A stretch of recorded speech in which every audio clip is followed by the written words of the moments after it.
De regreso a las sendas antiguas. Shalom para todos, sean ustedes bienvenidos nuevamente a su canal de regreso a las sendas antiguas. Decimos de regreso a las sendas antiguas porque necesitamos hacer una autorreflexión en nuestras vidas y mirar hacia atrás, a ver qué hay, cuál es la senda correcta que debemos escoger en nuestras vidas, por lo menos en nuestra relación con nuestro Creador. Así que el objetivo de estas presentaciones es traerles a ustedes una luz que ustedes, especialmente, pues obviamente en el cristianismo, o en el catolicismo, o en el mesianismo, el tal llamado mesianismo judío, no es, o judaísmo mesiánico, no es lo que se enseña. Entonces, lo que queremos traer acá es el tema de esta presentación, que tiene que ver con el capítulo 53 de Isaías. Pero lo que vamos a ver es una pregunta muy específica, y tiene que ver con que, ¿por qué Jesús no es el siervo sufriente de Isaías capítulo 53? Esperamos en el proceso despejar muchas dudas. Para algunos de pronto tendrán preguntas por hacer, etcétera, comentarios, todos son bienvenidos. Bueno, antes de emprender un examen de Isaías 53, se deben considerar algunas cuestiones preliminares. Primero, está la cuestión del razonamiento circular, algo que sucede en el cristianismo. Incluso si interpretamos el capítulo como lo hacen los cristianos o los católicos, olvidando por un momento las malas traducciones y las distorsiones del contexto que se observarán más adelante, lo máximo que se podría decir es lo siguiente: Isaías 53 se trata de alguien que muere por los pecados de los demás. Ojo, este es el razonamiento cristiano. Vamos a suponerlo. La gente pudo haber visto morir a Jesús, pero alguien lo vio morir como expiación por los pecados de otros. ¿Alguien presenció ese concepto o cómo lo obtuvo? Por supuesto que no. Este es simplemente el sentido que el Nuevo Testamento le da a la muerte de Jesús. Ahora, solo si ya acepta la enseñanza del Nuevo Testamento de que su muerte tuvo un significado espiritual no visible, puede volver a Isaías, esta persona, este cristiano que aceptó el Nuevo Testamento y aceptó todo lo que dice el Nuevo Testamento, y decir: mire, el profeta predijo lo que ya creo. O sea, va a ir a Isaías 53 y lo primero que ve es a Jesús ahí, porque ya eso lo tiene en su mente. Isaías 53 entonces en realidad no es una prueba en absoluto, sino más bien una confirmación artificial para alguien que ya ha elegido el cristianismo y las enseñanzas del Nuevo Testamento. En segundo lugar, y de acuerdo con las enseñanzas judías de la época del primer siglo, los propios discípulos de Jesús no vieron a Isaías 53 como una profecía mesiánica.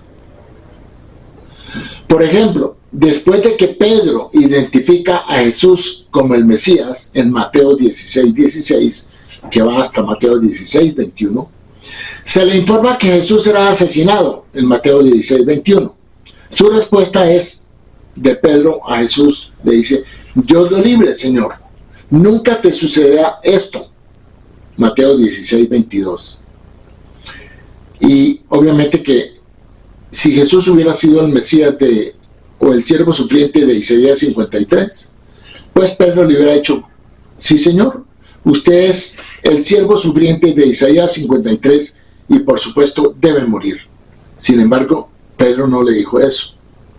Y Jesús tampoco admitió que él debía morir porque él era el siervo sufriente de Isaías 53. En ninguna parte Jesús lo dice. Ni Jesús da a conocer siquiera el tema del capítulo del siervo sufriente de Isaías 53. Eso Jesús no lo da a conocer, como que tenga que ver algo con él.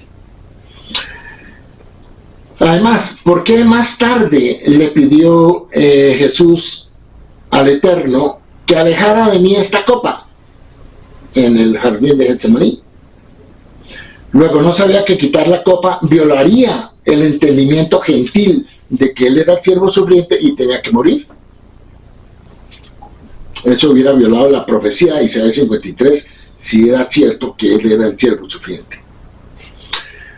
Y tercero, incluso si aceptamos la interpretación cristiana gentil de Isaías 53, en donde se indica, ya sea en Isaías 53 o en cualquier otro lugar de las escrituras hebreas, que debes creer en este Mesías para obtener los beneficios de salvación, cuando realmente el Mesías no salva. Nada tiene que ver la figura mesiánica con el tema de salvación. Ahora, miremos el escenario en que ocurre Isaías 53. Anteriormente en Isaías, Dios había predicho el exilio y la calamidad para Israel. El capítulo 53, sin embargo, ocurre en medio de los mensajes de consolación. Recordemos que el capítulo 40 en adelante son mensajes de consolación para el pueblo de Israel.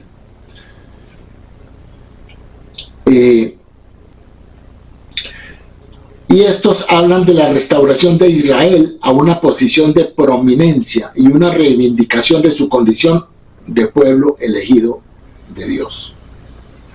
En el capítulo 52, por ejemplo, se describe a Isaías como oprimido de causa, versículo 4, 52:4, y quitado, capítulo 52, versículo 5. Pero Dios promete un futuro más brillante, en el que Israel volverá a prosperar y ser redimido a la vista de todas las naciones del mundo. Eso está en del versículo 8 al 12. El capítulo 54, que es inmediatamente después del capítulo 53, profundiza en la redención que le espera a la nación de Israel. Inmediatamente después de la promesa del capítulo 53 de una recompensa para el siervo de Dios a cambio de todo su sufrimiento, según Isaías 53, 10 al 12. En el capítulo 54 describe un destino inequívocamente gozoso para Israel, hablando claramente del pueblo de Israel y su estado exaltado. El capítulo 54 termina de la siguiente forma: esta es la herencia de los siervos del Eterno, y su vindicación viene de mí, declara el Eterno. Ahora, en los textos hebreos originales no hay divisiones de capítulos en el libro de Isaías, y tanto judíos como cristianos han estado de acuerdo en que el capítulo 53 es en realidad una continuación de lo que viene anteriormente del capítulo 40 hasta el 53. Y es una continuación de la profecía que comienza más específicamente en el capítulo 52, 13, versículo 13. Luego, en consecuencia, nuestro análisis debe comenzar aquí. Isaías 52, 13 dice: he aquí, mi siervo prosperará. Israel en singular es llamado siervo de Dios a lo largo del libro de Isaías.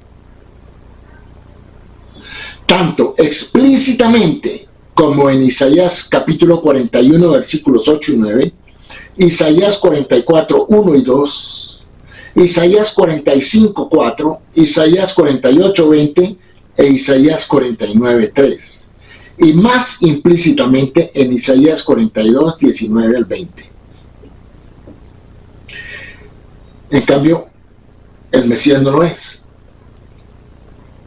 Otras referencias a Israel como siervo de Dios incluyen Jeremías 30, 10, donde el siervo Israel es considerado por las naciones como un paria, abandonado por Dios, como en Isaías 53:4. Ahora, dada la visión cristiana de que Jesús es Dios, supongamos que en muchas partes del cristianismo o en el catolicismo se cree que Jesús es Dios, ¿cómo es que Dios es su propio siervo? Ahí no cuadraría. Bien, el hecho es que la identidad del siervo ya ha sido establecida por Isaías en los pasajes anteriormente mencionados. Además, la historia de Israel a lo largo de los siglos muestra que el siervo no es otro que Israel personificado. El capítulo 53 reitera este hecho al brindar un panorama histórico de las tragedias y triunfos del siervo Israel a lo largo de su historia.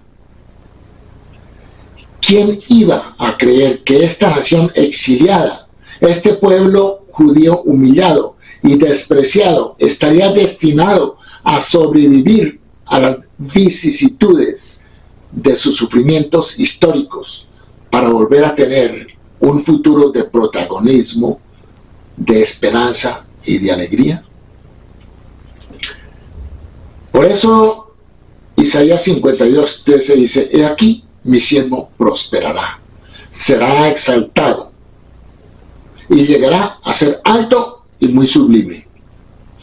El éxito y la exaltación del siervo de Dios es un evento que el profeta ve como futurista. El contexto inmediato nos dice que esto es parte de la bendición que experimentará Israel en el momento de su restauración. Así como muchos se asombraban de ti, diciendo: su apariencia es demasiado desfigurada para ser la de un hombre y su rostro para ser humano. El profeta le está hablando al siervo en primera persona. Otra indicación de que el siervo es Israel. En los versículos anteriores, el profeta le habla a Israel en primera persona varias veces. El profeta identifica al siervo como alguien que muchos consideraban infrahumano. Los espectadores juzgaron que el sirviente era infrahumano por la forma en que se les apareció. Por eso, el capítulo 52, versículo 15 dice: así trastornará a muchas naciones. Los reyes cerrarán su boca, porque lo que nunca les habían dicho, ahora verán, y lo que nunca habían oído, van a escuchar. El siervo es representado como alguien que vence a las naciones del mundo. Es a través de la dominación de las naciones que el siervo reparte botín, como lo predice el profeta en Isaías 53:12. También lo tenemos en Miqueas, capítulo 4, versículo 13. El profeta nos está diciendo que solo como muchos quedaron asombrados por la humillación del siervo, así muchos serán testigos de la victoria y la exaltación del siervo, que es Israel. Los reyes de las naciones conocerán al siervo y su exaltación los tomará por sorpresa. Habían escuchado varias enseñanzas acerca del siervo, pero nunca les habían dicho acerca de la exaltación que ahora están presenciando. Si vamos a ir a Miqueas capítulo 7, versículos del 15 al 17, se nos da una luz. Dice el Eterno: yo les mostraré maravillas, como el día que saliste de Egipto. Se está refiriendo a Israel. Las naciones verán y se avergonzarán de todo su poderío. Pondrán la mano sobre su boca, ensordecerán sus oídos, lamerán el polvo como la culebra, como las serpientes de la tierra, temblarán en sus encierros, se volverán amedrentados ante el Eterno nuestro Dios y temerán a causa de ti. Esto lo dice el Eterno en Miqueas capítulo 7, versículos 15 al 17. Bien. Ahora, vamos a ver quién es el que está narrando en Isaías 53.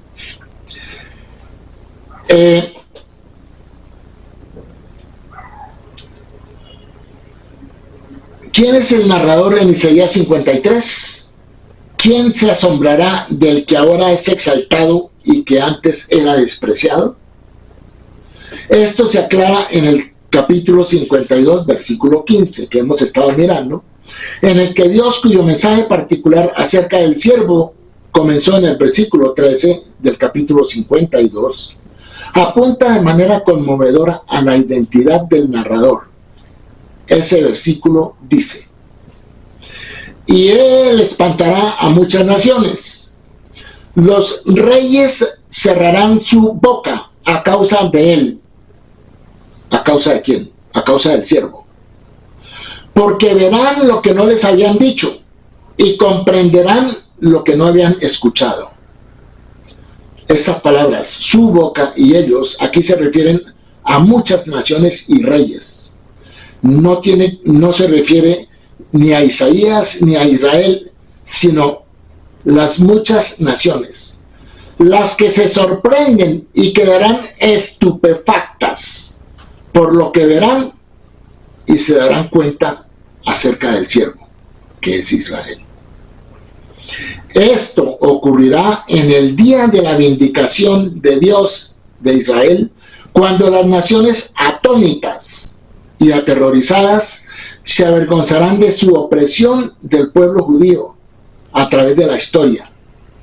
De esta nueva percepción los profetas han dicho: como en los días de vuestra salida de la tierra de Egipto, les mostraré cosas maravillosas.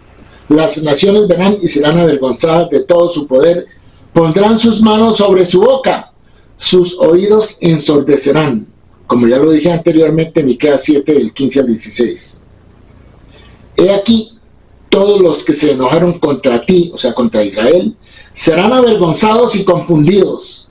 Los que pelearon contigo serán como nada y perecerán. Isaías 41, 11. En ese momento, las naciones sobresaltadas, personificadas aquí como un vocero gentil, hacen la pregunta inicial de Isaías 53:1. ¿Quién ha creído a nuestro anuncio? ¿Y sobre quién se ha revelado el brazo del Señor? El profeta mismo, como se indicó anteriormente, es simplemente un canal para transmitir la declaración dada divinamente que predice la confesión de culpa de los gentiles, a medida que se dan cuenta del papel apropiado del siervo en la historia. Hay un abrupto cambio de un vocero, de quien está hablando, del vocero de Dios a un vocero gentil, que se lleva a cabo en el versículo 1. El texto profético utiliza el dispositivo literario del vocero gentil para narrar esta admisión gentil del maltrato injusto del siervo. Luego es el siervo el que le está anunciando a las naciones. Es el gentil, el vocero gentil que le está anunciando a las naciones. Y esto está escrito en una forma poética. Isaías 53 tiene un estilo poético donde hace uso de un lenguaje metafórico a lo largo de todo el capítulo. Entonces hay que tener cuidado de no tomar todo literalmente, porque entonces no va a poder discernir cuál es el mensaje de Isaías 53. No se puede tomar literalmente. Ahora, al entrar en el capítulo 53 se produce un cambio de oradores. En Isaías 52, 13 al 15, Dios es el orador, Dios es quien está hablando. Ahora, en los versículos 1 al 8 es como si fuera el portavoz, el gentil, representante de las naciones gentiles quien está hablando. El portavoz declara: ¿quién hubiera creído nuestro informe? Las naciones gentiles, como lo expresó su portavoz, difícilmente pueden creer lo que tienen que decir y mucho menos esperar que otros crean lo que están a punto de decirles. Estas naciones, recuperándose de su mutismo, todavía están en un estado de asombro por el giro de los acontecimientos que están presenciando. Entonces, como escribe el salmista en Salmo 126, 26, dice: dirán entre las naciones, Dios ha hecho grandes cosas por estos, refiriéndose a Israel. Bueno, vamos a entrar entonces en Isaías 53, 1. ¿Y a quién se ha revelado el brazo del Señor?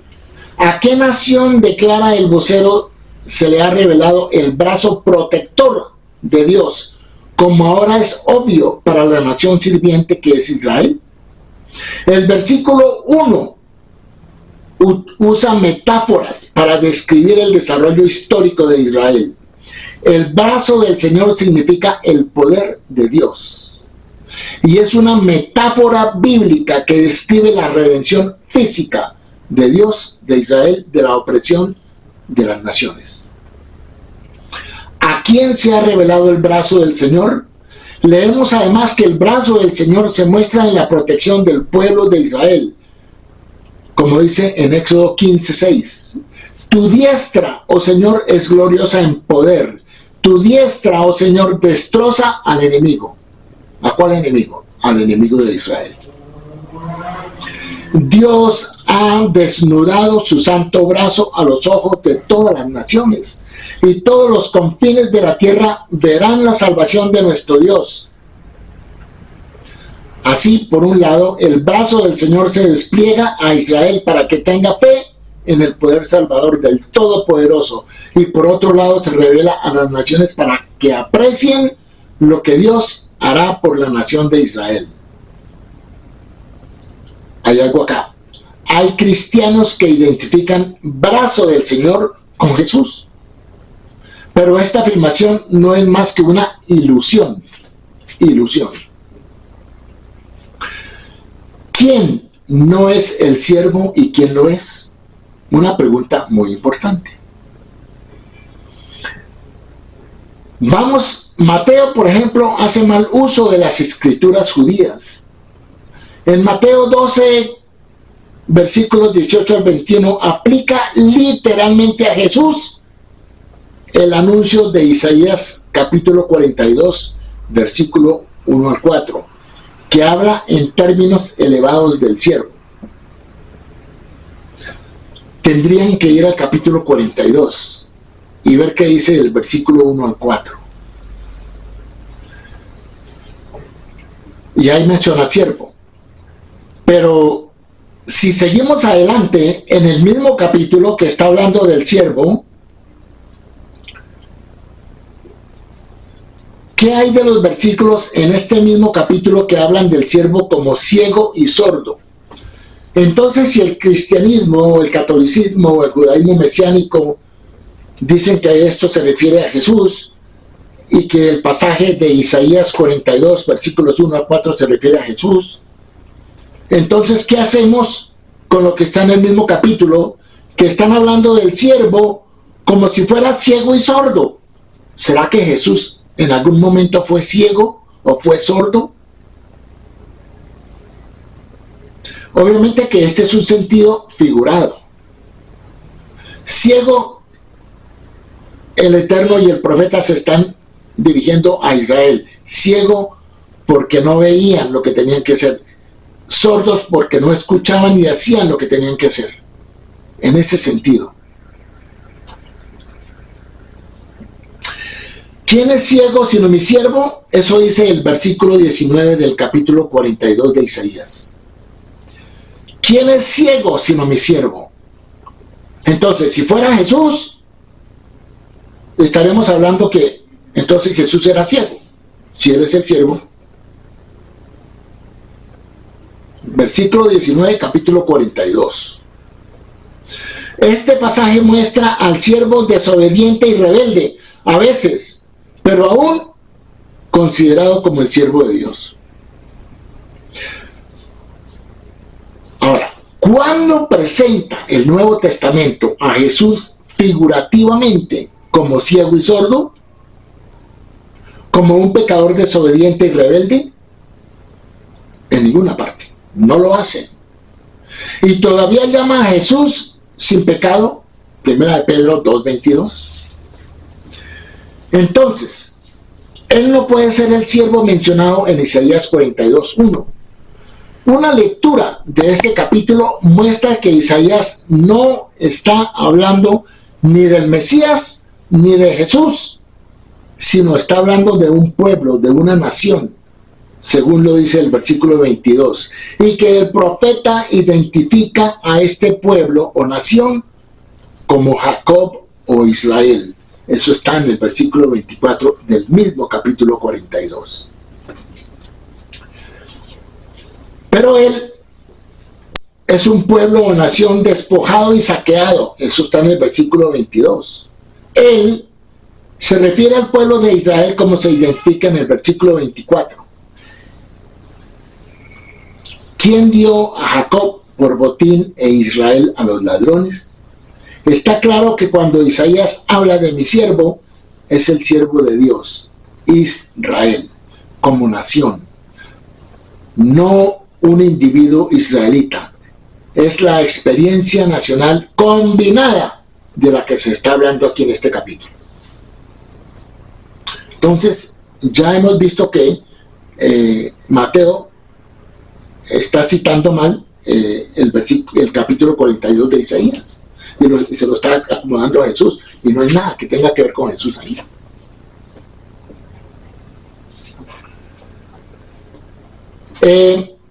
Vamos a ir al versículo 2 del capítulo 53. Dice: creció como una planta tierna y como raíz de tierra seca, sin forma ni hermosura, ni apariencia para que nos deleitemos en él. La búsqueda inútil de Jesús en Isaías 53:2 pudo ser el origen aparente. Podemos preguntarnos, ¿será que el origen y los primeros años de Jesús fueron humildes y desfavorables? ¿Y eso prueba de que él era el siervo? ¿Cómo fue la infancia o lo que nos narran los evangelios? Su situación no era diferente a la de miles de personas judías que vivían en Judea o en Galilea. La descripción del siervo oprimido y rechazado del versículo 2 de Isaías 53 se ajusta a la de Jesús representada en los evangelios. Lucas dice: y Jesús fue creciendo en sabiduría y en crecimiento físico y en favor de Dios y de los hombres. Lucas 2:52. Mientras Jesús crecía, era un niño frágil y antiestético, era de figura repulsiva como para no mirarlo. En el evangelio se afirma que Jesús era alto, sabio y gozaba de popularidad incluso en los años anteriores a su ministerio activo. Por el contrario, sugiere que su apariencia atractiva, su personalidad carismática y su sabiduría atrajeron un interés positivo de los demás. A medida que se desarrolla la historia de los evangelios, a lo largo de toda la vida de Jesús, es muy deseado por una multitud cada vez mayor de personas que vienen a escuchar su mensaje espiritual. La descripción de los evangelios de Jesús simplemente no encaja con la descripción física del siervo o la reacción a su físico parecer que se encuentra en el versículo 2 del capítulo 53 de Isaías. No encaja. Los evangelios informan que hay quienes se opusieron a Jesús, pero comparan esta oposición con la supuesta popularidad que disfrutó incluso mientras se dirigía hacia su muerte. Varias historias de los evangelios hablan de multitudes entusiastas que lo siguieron desde el comienzo de su predicación e incluso cuando fue llevado para ser ejecutado. Estas historias contradicen la descripción del siervo que se encuentra en el versículo 2 de Isaías 53. El anunciado Jesús amoroso, manso y apacible de la supuesta nueva dispensación de la salvación de Dios, exhibió una rabiosa intolerancia hacia aquellos que no estaban de acuerdo con él. Inclusive hay una parte que llama la atención y uno se pregunta si Jesús realmente fue como se describe Isaías 53, si era humilde. Dice en Lucas 19:37,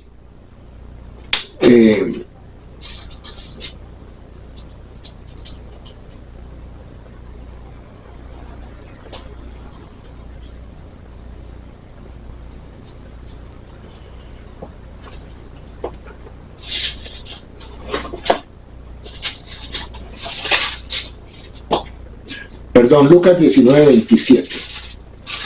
En Lucas 19:27 dice lo siguiente: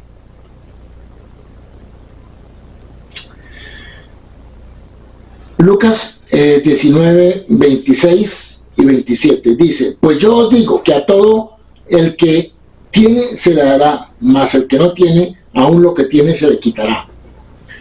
Pero mire lo que dice Jesús: y también a aquellos mis enemigos que no querían que yo reinase sobre ellos, traedlos acá y decapitadlos delante de mí. O sea, quítenle la cabeza. ¿Será que sería ese un siervo humilde, inofensivo? Eso está en Lucas 19:27. Jesús dice que los que no están de acuerdo con él, y los que no quieren que él reine sobre ellos, que los traigan delante de él y les quite la cabeza. Eso es lo que dice ahí. Estaba permitido que Jesús actuara como lo hizo porque supuestamente era Dios y por lo tanto podía hacer lo que quisiera.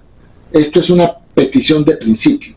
El tema específico aquí no es si Jesús era un ser sobrenatural, sino si cumplió literalmente el pasaje de Isaías, porque estamos comparando el comportamiento y la vida de Jesús con el pasaje de Isaías 53. Y en casi todas las veces no cuadra la figura. Pablo afirma que el Jesús preencarnado se humilló a sí mismo, según Filipenses 2:8. Pero aparentemente esta humildad no se extendió a las relaciones con la gente común que no estaba de acuerdo con él, mientras estaba en su supuesto estado encarnado. Jesús llevó a cabo fielmente el papel del siervo como lo enuncia específicamente el profeta. Lo que está en cuestión es que una vez que habló y actuó de manera altiva y cruel, el Jesús de los evangelios se descalificó a sí mismo de ser un cumplimiento literal del versículo 2 de Isaías 53. Esto se debe a que en todos los casos en que el Nuevo Testamento usa Isaías 53, asume un cumplimiento literal por Jesús, que obviamente no es un cumplimiento metafórico, como se encuentra en la Biblia hebrea. O sea, el cristiano lee literalmente, pero resulta que el texto está en un lenguaje metafórico. Entonces, no va a dar en el blanco.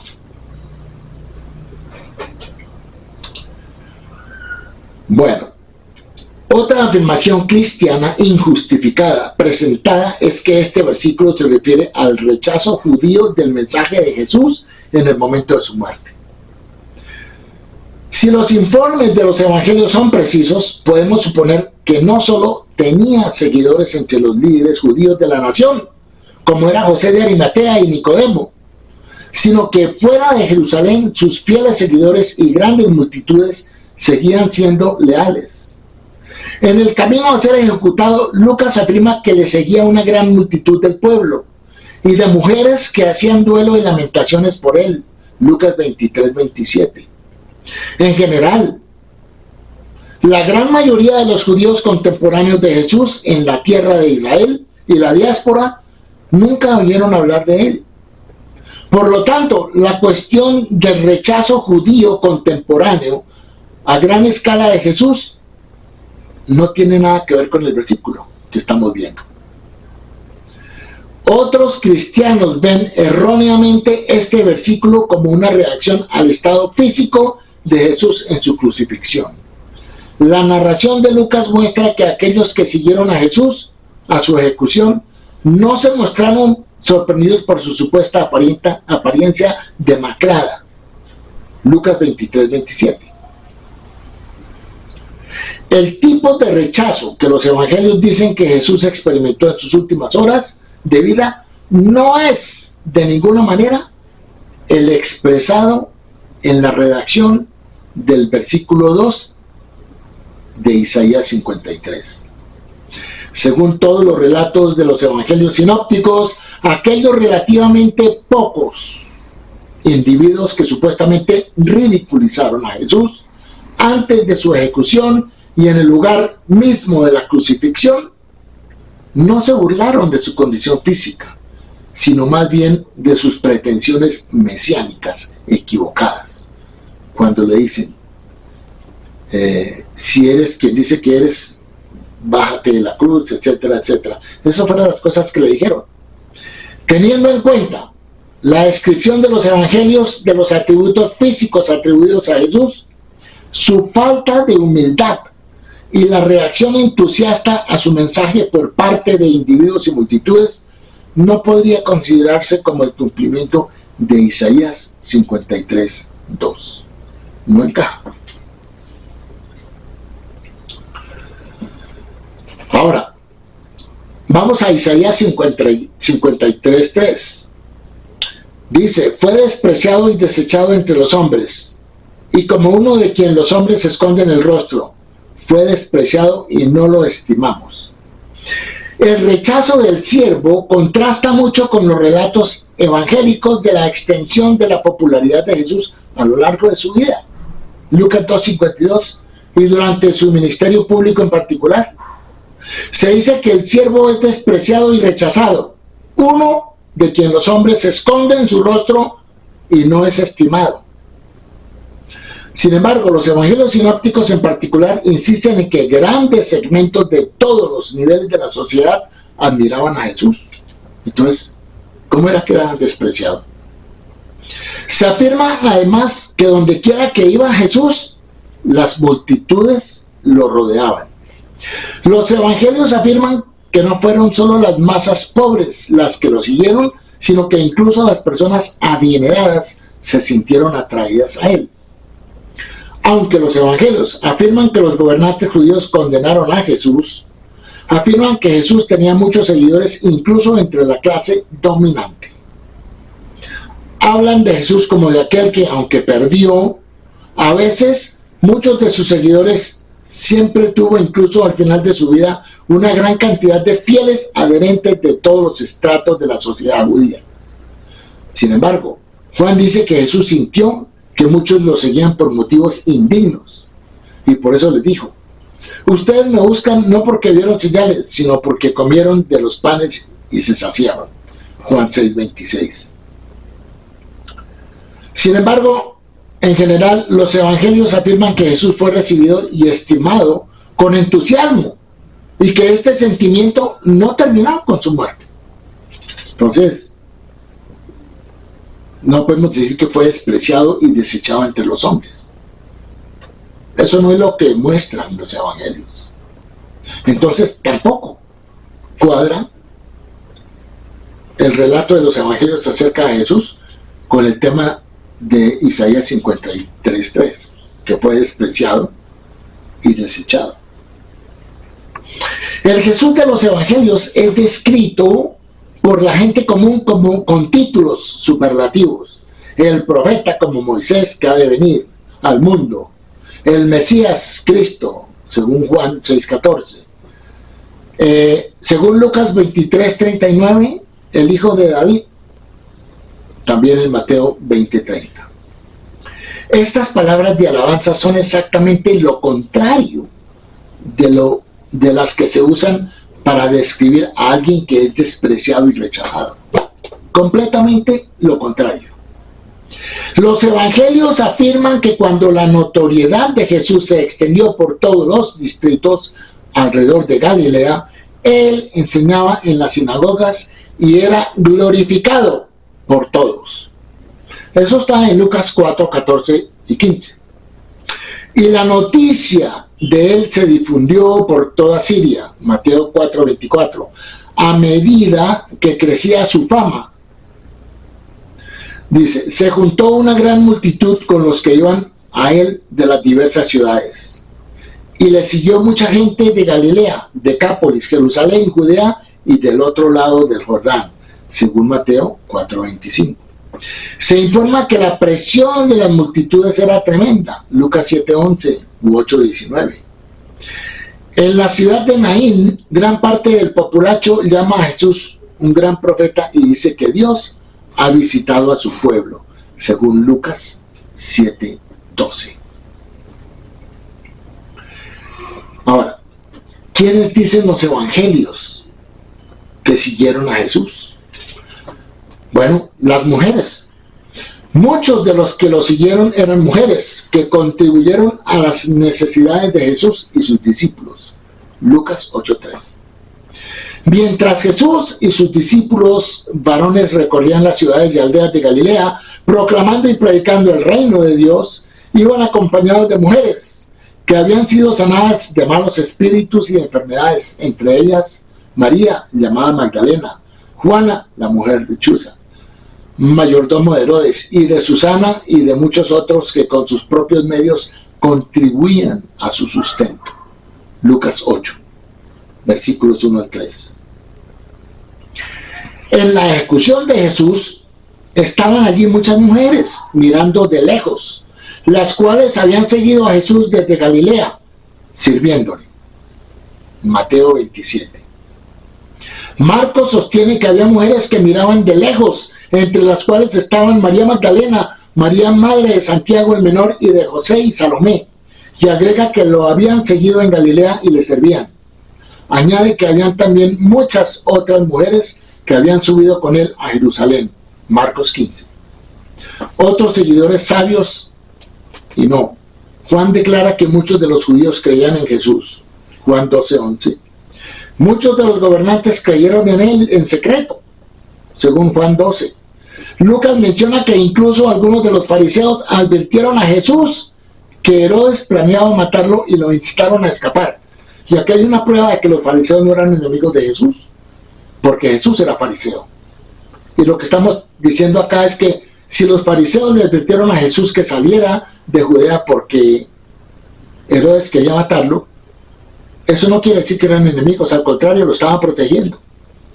Luego, es una indicación de que Jesús y los fariseos estaban de acuerdo, que él era fariseo y ellos en este momento lo estaban protegiendo. Eso para contradecir el mensaje de los evangelios. Mateo y Marcos respectivamente nos informan que Jesús enseñó a las multitudes en el templo y que sus enemigos tenían miedo de arrestarlo porque temían a las multitudes que lo escuchaban con entusiasmo. Cuando sus enemigos hicieron sus planes finales para arrestarlo, decidieron no durante la fiesta, para que no haya alboroto en el pueblo. Eso es lo que podemos decir de Isaías 53, versículo 3. Y obviamente vemos que en ninguna parte se nos dice que fue despreciado y desechado en los evangelios, en ninguna parte. Entonces, el Jesús de los evangelios no concuerda con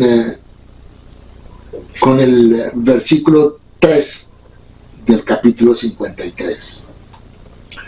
Vamos con el versículo 4 del capítulo 53. Ciertamente llevó nuestras enfermedades y llevó nuestros dolores. En Mateo 8:17 esto está traducido correctamente y se dice que se cumplió literalmente, no espiritualmente, en la curación de los enfermos por parte de Jesús. Una lectura inconsistente con la mala traducción cristiana del mismo versículo 53:4.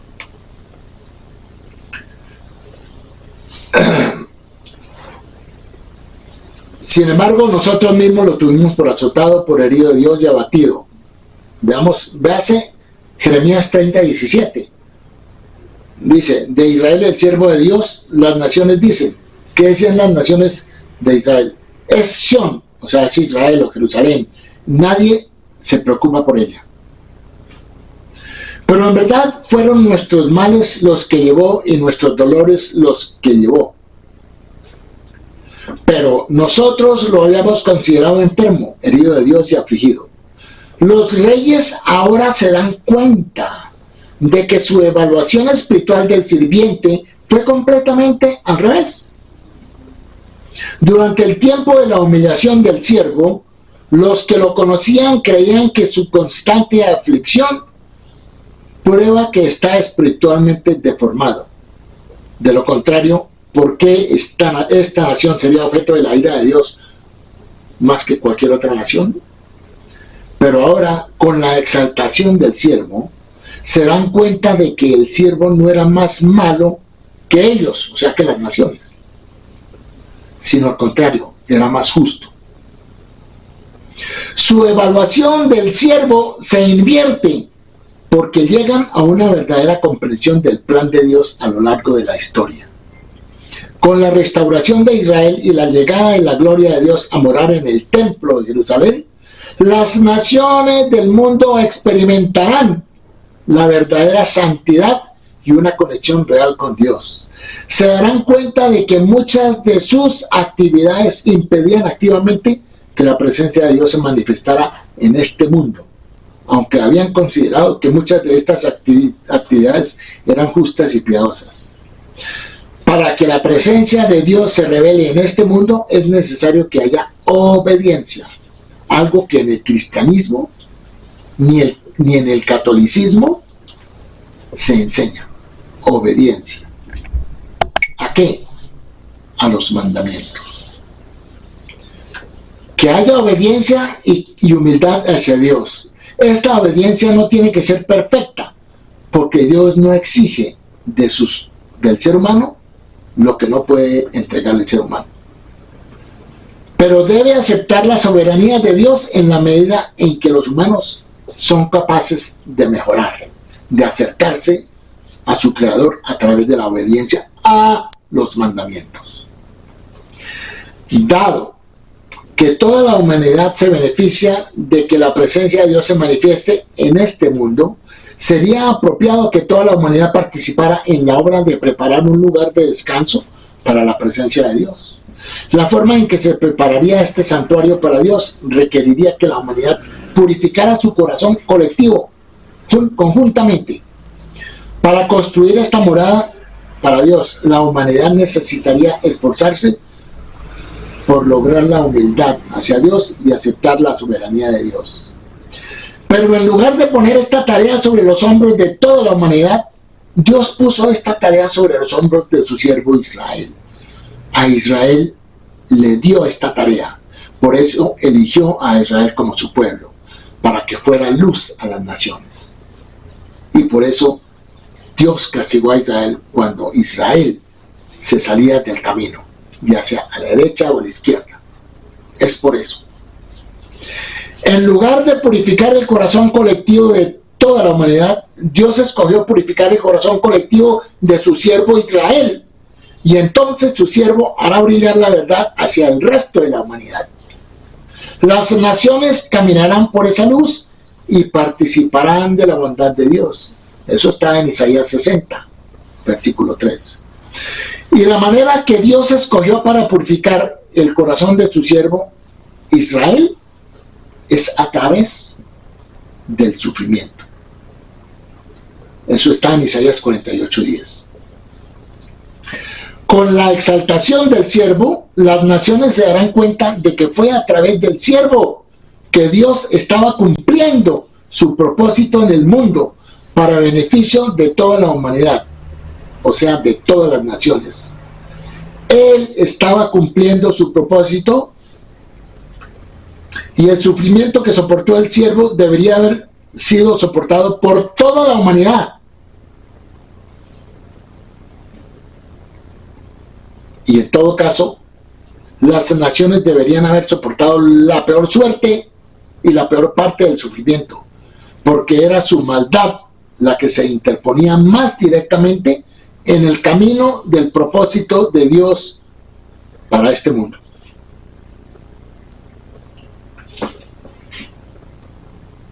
Bien, por último, Isaías 53:5. Pero él fue herido por nuestras transgresiones. Aquí, o sea, realmente se está hablando, el gentil está hablando por las transgresiones, por los pecados de la humanidad. Israel fue herido.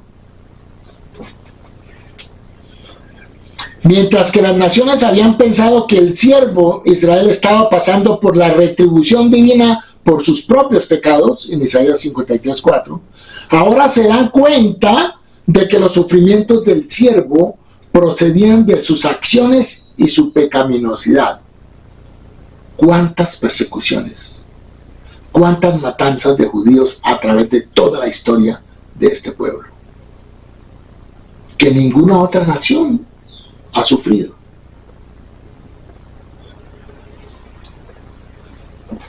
Este tema se desarrolla aún más a lo largo de nuestras escrituras judías.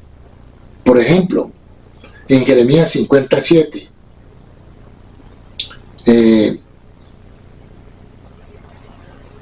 hay un esbozo de este tema. Así que, por ahora, estimados oyentes, yo quiero dejar hasta ahí por hoy.